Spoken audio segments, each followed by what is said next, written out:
வீட்டிலேயே செஞ்சுக்கலாம். நான் Sivakami, welcome to Siva's kitchen. ஒரு கப் அரிசி மாவு எடுத்து வச்சுருக்கேன் பாருங்கள். ஒரு கப் அரிசி மாவு.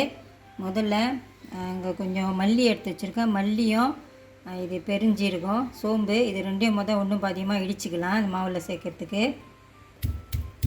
மல்லி கொஞ்சம் கூட எடுத்துக்கோங்க, அப்போ தான் நல்லாயிருக்கும். ஒரு கப் அரிசி மாவு இந்த மாதிரி இடித்து வச்சுருக்கேன் பாருங்கள். ஒன்றும் பாதியமாக இதை போட்டுக்கலாம்.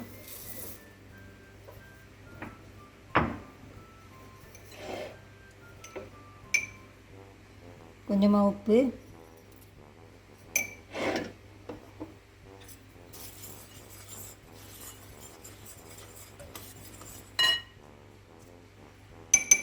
சிக்கன் பிலிஸ் ஸ்டாக் வச்சுருந்திங்கன்னா அதை போட்டுக்கலாம். நான் மஷ்ரூம் ஸ்டாக் வச்சுருக்கேன், ஒரு 1/2 டீஸ்பூன். இது டோட்டலி ஆப்ஷனல் தான், வேணும்னா விட்டுருங்க, போட்டிங்கன்னா நல்லாயிருக்கும். கொஞ்சம் கருவேப்பிலை,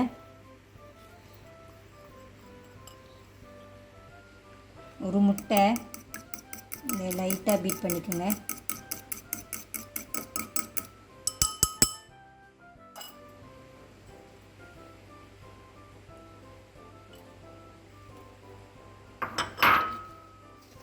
இது திக்கான தேங்காய் பால், நான் பாக்ஸ் பால் தான் எடுத்திருக்கேன்.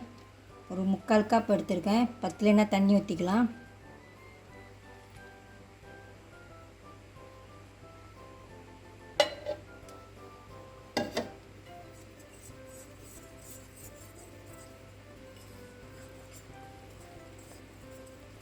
இது திக்காக தான் இருக்குது பாருங்கள்.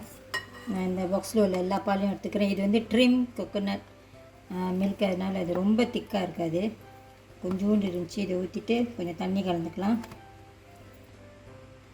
அப்படின்னா இந்த ஒரு பாக்ஸ் சந்தானம் நான் ஊற்றிருக்கேன். இதில் கொஞ்சமாக தண்ணி,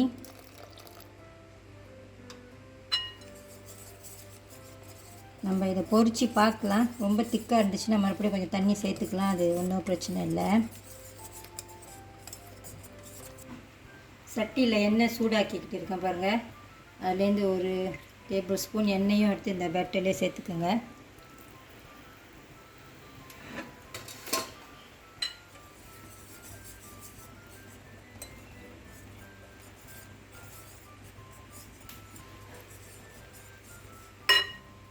இது சின்னம்பு தண்ணி 1 கப்பு, இது ஒரு டீஸ்பூன் இந்த மாதிரி.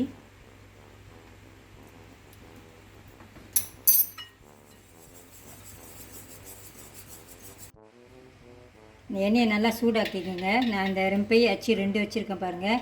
இது நீங்கள் ஆன்லைனில் கூட வாங்கிக்கலாம், இல்லைன்னா அந்த கடாய் பிங்கன் மங்கோலாம் இருக்கும்ல, அதில் கூட விற்பாங்க. இது ரொம்ப விலை இல்லை. இந்த மாதிரி ஒன்று வாங்கி வச்சுட்டிங்கன்னா அழகாக ரெம்பையை நம்ம செய்யலாம். இது நல்லா சூடாக இருக்கணும். இப்போ எப்படி செய்யுதுன்னு பார்க்கலாம்.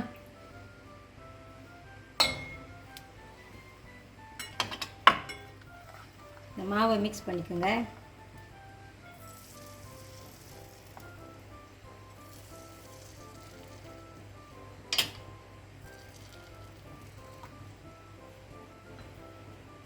கொஞ்சம் நெத்திலி எடுத்துருக்கேன், ரெண்டுலேயும் கொஞ்சம் நெத்திலி போட்டுக்கோங்க. கொஞ்சம்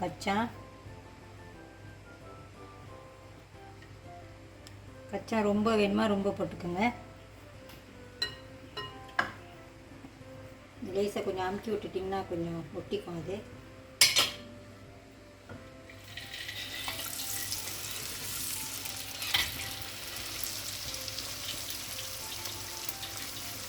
அதுவே கலந்து வந்துடும். அந்த அச்சிலேருந்து இதில் அழகாக கலந்து வந்துச்சு பாருங்கள்.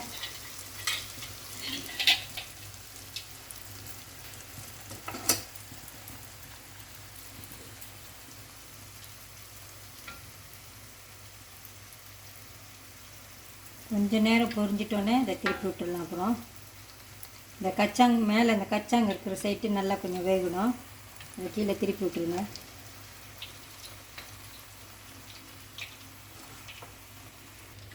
இந்த பபிள்ஸ்லாம் அடங்கிடுச்சு பாருங்கள். இது நல்லா பொரிஞ்சிருக்கும், எடுத்துடலாம்.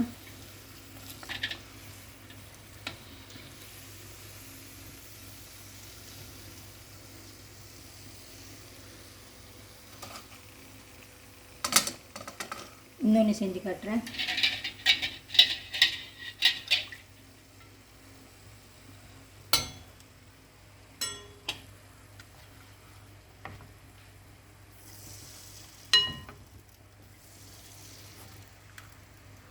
இந்த எக்ஸஸ் மாவுலாம் ஊற்றி விட்ருங்க, இல்லைன்னா ரொம்ப திக்காக இருக்கும்.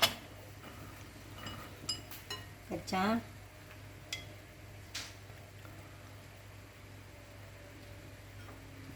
நெத்திலி,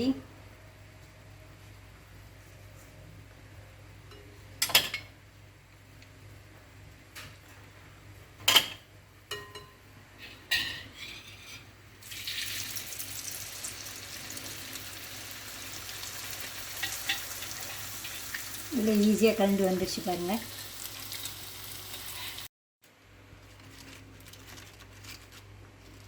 எல்லாரும் பேய பொரிச்சாச்சு பாருங்கள். இதை பொரிச்சிட்டோன்னே இந்த மாதிரி ஸ்டாண்ட் பண்ணி வச்சுக்கிட்டிங்கன்னா அதோடய எண்ணெயெல்லாம் வடிஞ்சிரும். ஒரு டிஷ்யூ போட்டு இன்றைக்கி இந்த ரெசிபிக்கு 1 கப் மாவுக்கு எனக்கு ஏறக்குறைய ஒரு 75 ரெம்பையே கிடைக்கும். இந்த மாதிரி இந்த ட்ரே ஃபுல்லாக இருக்குது பாருங்கள். இந்த வீடியோ உங்களுக்கு பிடிச்சிருந்துச்சுன்னா லைக் பண்ணிவிட்டு ஷேர் பண்ணிவிட்டு சிவாஸ் கிச்சன் சேனலுக்கு சப்ஸ்கிரைப் பண்ணிக்கோங்க. தேங்க்யூ ஃபார் வாட்சிங்.